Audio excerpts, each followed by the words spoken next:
Hi, I'm Tori Quisling, clairvoyant practitioner. Are you drawn to the belief systems and the mysteries of ancient Egypt? Some of the deities and the symbolism?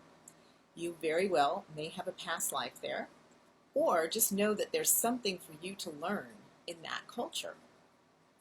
One thing I'd like to teach today is about the heart-wearing ceremony. It's part of spell number 125 in the Book of the Dead, which is the ancient instructions for how to get to heaven, or how to make sure your soul moves on after your death.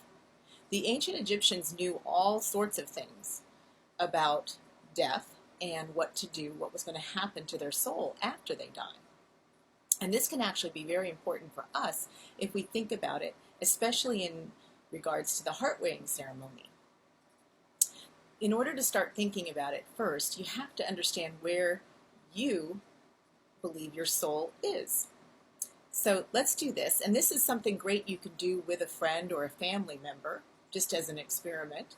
You can do it with me now, and then you can share it with a friend or family member. So I'd like you to close your eyes, and I'd like you to point to yourself. Like you would say with your eyes closed and your finger pointed at your body, this is me. Now, when you open up your eyes, and if you're doing this with a friend, keep your hand in that place where you're pointing, but open your eyes and see where you're pointing. Sometimes we might be pointing at our head to say, this is me, which would mean that you really are all about your thoughts, all about my soul lives with my thoughts. Or you might be pointing at your stomach, which means you might be caught up in something with control or power, and your soul is concerned with that. But many people point to their heart. They say, this is me. They point right to their heart. And this is the same belief the ancient Egyptians had, is that we live as a soul in our heart chakra. The heart was so important to the ancient Egyptians that the other organs, especially the brain, was just thrown away, wasn't in your head.